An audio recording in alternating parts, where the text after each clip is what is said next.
இந்த இடம் தான் தெரியலீங்க இடம். மனசை தேத்திக்கங்க, பயந்துறாதீங்க. நான் பயப்படல, நீ தைரியமா சொல்லு. வாங்க தம்பி, என்ன இந்த பக்கம்? சும்மா காத்து வாங்கலாம். நான் பைக்ல ஏறிட்டேன், நீங்க இன்னும் பைக்ல ஏறலையே மிஸ்டர் பார்த்தசாரதி.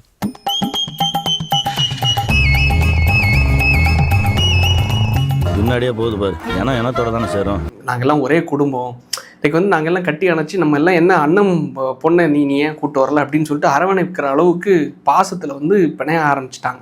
உங்களுடைய அன்மேரிட் அசோசியேஷன்ல என்னைய ஒரு அடிமையா சேர்த்திப்பீங்களா அண்ணே?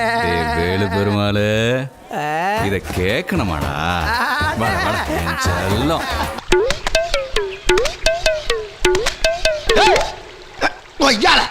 என்னடா அது? என்னடி உரசுது? என்ன உரசுது? இவ்வளோ பெரிய அசிங்கம் தெரியுமா? மான மரியாதை போயிட்டு ஜாக்கிரதை. மானமா எனக்கா? அதெல்லாம் இருக்க வேண்ட போய் சொல்லியா? எனக்கெல்லாம் போய் பல வருஷம் ஆகி போச்சு.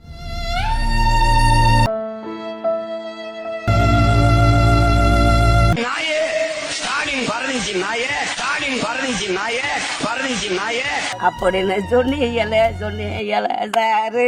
அப்போ ஒரு பாழா போன பஞ்சு டைலாக் ஒன்று சொன்னீங்களே. கள்ளத்தனம் செய்யும் காதகன் கருணாநிதி படம் சதிகாரன் கருணாநிதி.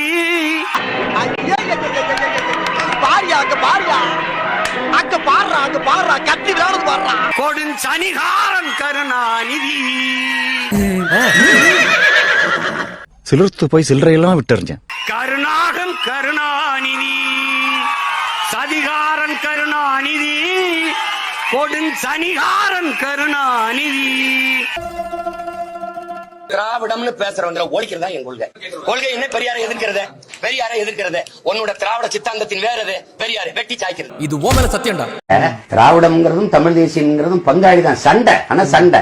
என்னடி இது? ஒண்ணு சாலையில அந்த ஓரத்துல நில்லு. திராவிடம்னு பேசுறவங்க ஓடிக்கிறதா என் கொள்கை. இல்ல இந்த ஓரத்துல நில்லு. திராவிடம்ங்கிறதும் தமிழ் தேசியம்ங்கிறதும் பங்காளிதான். சண்டை. நீ நடுவால நில்லாம் லாரி அடிச்சு செத்து போயிருவா பாத்து. டேய், என்ன இடிச்சவா நினைச்சிட்டியா? இல்ல பைத்தியக்காரன் நினைச்சிட்டியா? இல்லன்னா குடியை வச்சு மொத்தமா நான் போலாம் நினைச்சியா? திருடனையும் திராவிடனையும் பார்த்தால் முதலில் திராவிடனை அடி. ஏனென்றால் திருடன் உன் பொருளைத்தான் திருடுவான், திராவிடன் உன் பரம்பரையே திருடி விடுவான். என்ன இவ்வளவு விஷயத்தை சொல்றீங்களே, யாருன்னு நீங்க? உன்ன மாதிரி நானும் ஒரு திருடன் தான். ஏண்டா இப்படி திருடி போய்க்கிறியோ? டேய் சேமா, வீட்டுக்கு 2 பட்டி அனுப்பிடுறேன். விஜய நல்லா பார்த்து கடிச்சு விடு, சரியா? இந்த 2 பட்டியை சேர்த்து கொடுக்குறேன். உன் அல்ல கேடு அல்ல சாட்டே அவங்ககிட்ட சொல்லி நல்லா கடிக்க சொல்லு. அப்படியே கடிக்கும் போது எங்களே 2-3 கடிச்சு விடு, சரியா? அப்பதான் டவுட் வராது. எங்களை கடிக்கும் போது கொஞ்சம் மெதுவா கடி, பல்லு போடாம. நம்ம காலத்தில் தமிழ் தேசியம் பேசுறவன் எல்லாம் கருணாநிதிக்கு கக்குஸ் கருவி கஞ்சி குடிச்சுக்கிட்டு இருக்கான். கண்ணாடி சார் அது. எவனை ஏத்தியா அவங்க கூட தான் கீழே போய் நிக்கிற. எதுக்கு உனக்கு தேவையில்லாத வேலை? அரசியல் கருத்து கோட்பாட்டில் நம்ம எதிரெதிராக நின்னாலும் மனித பண்புல தம்பி உதயும் சரி, ஐயா ஸ்டாலின் அவர்களும் சரி, மாண்பு மிக்கவர்கள். என்ன அரசியல் மாண்பு? தேசிய தலைவருடைய அம்மா வந்து உடல் குறைவுல மருத்துவ வசதிக்காக வரும் பொழுது கருணாநிதி என்ன பண்ணாரு? வந்தவங்களை தமிழ்நாட்டுக்குள்ள கால் எடுத்து வைக்க விடாம ஒரு தமிழச்சிய, அதுவும் தேசிய தலைவரை பெற்றெடுத்த அந்த புண்ணியவதிய இந்த தமிழ் மண்ணுல கால் வைக்க விடாம விரட்டி விட்ட யார் தெரியுமா? கருணாநிதியிடம் உங்க மாண்புனா என்ன? நீங்க மாண்பு பார்க்கணும்னு ஆசைப்படுறீங்க. என்ன மாண்பு யாருக்கிட்ட காட்டிட்டு இருக்கீங்க? மாண்பு காட்ட வேண்டிய இடமா இதெல்லாம்? கேவலங்க, ரொம்ப கேவலம். மதிப்புக்குரிய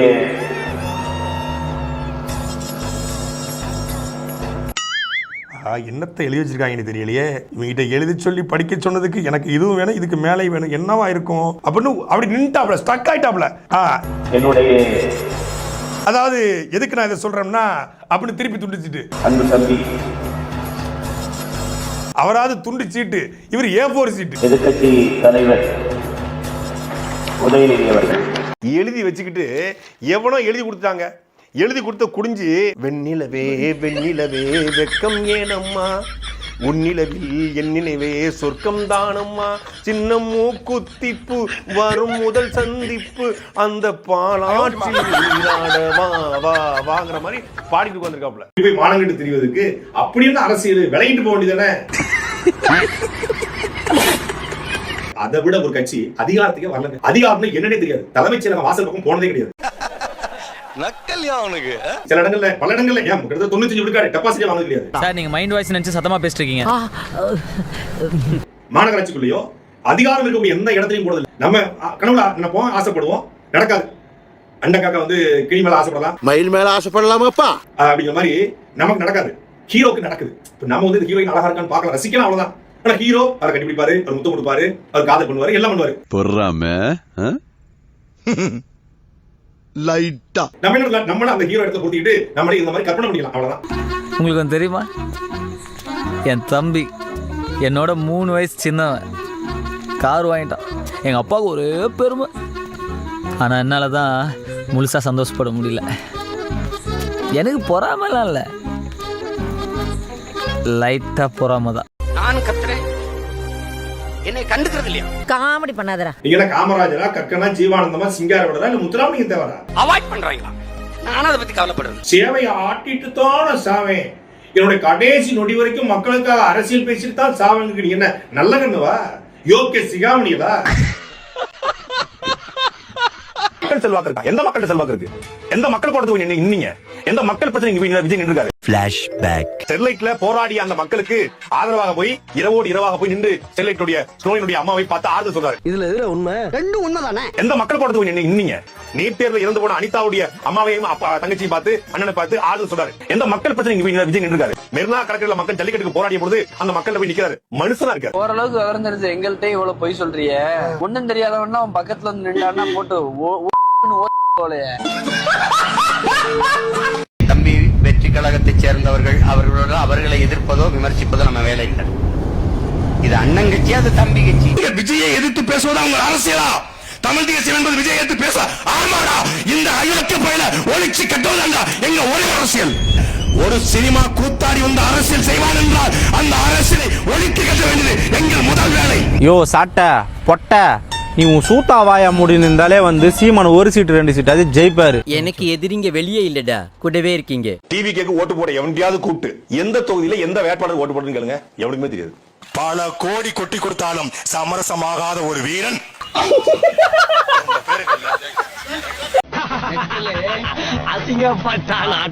வீட்டுக்கு ஒரு விஜய் உருவாயிருக்கான் அப்படின்னா வீட்டுக்கு ஒரு தற்குறி உருவாயிருக்கான்னு அர்த்தம். வீட்டுக்கு ஒரு விஜய் உருவாயிருக்கானா வீட்டுக்கு ஒரு அப்பம் பேச்ச கேட்காத பிள்ளை உருவாயிருக்கான்னு அர்த்தம். வீட்டுக்கு ஒரு விஜய் உருவாயிருக்கானா தன் பெத்த பிள்ளையே மதிக்காத ஒரு விஜய் உருவாயிருக்கான்னு அர்த்தம்.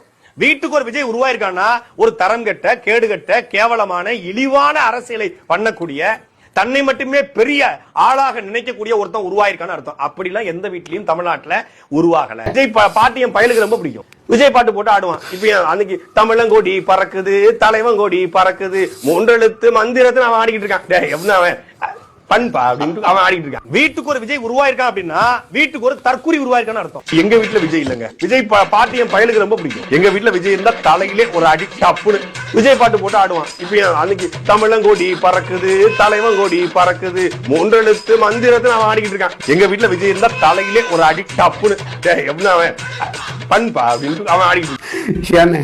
நீ பேசுனதை மத்தவங்க மாத்தி பேசினா கூட பரவாயில்ல, நீயே இப்படி மாத்தி மாத்தி பேசினா எப்படின்னு? இல்லண்ணே, எனக்கு வேலை வெட்டி இல்ல. சரி, இப்ப இந்த வியாபாரம் தான் ஓடிக்கிட்டு இருக்கு. ஊரெல்லாம் போய் ஓட்டு கேட்டோம், தெரு தெருவா போய் கேட்டோம். நான் மாவட்டமா போனேன், தொகுதியா போனேன், 40 நாள் போனேன். நம்ம வீட்டுக்குள்ள ஓட்டு கேட்க மறந்துட்டோம். தோத்ததை ஒத்துக்க முடியாம உதயநிதி அவர்கள் அடுத்த 5 வருஷத்துக்கு கதறுவதை நம்ம கேட்டு பார்த்து ரசிக்கலாம். அதுக்கே நான் விஜய்க்கு பெரிய ஃபேன் ஆயிட்டேன்.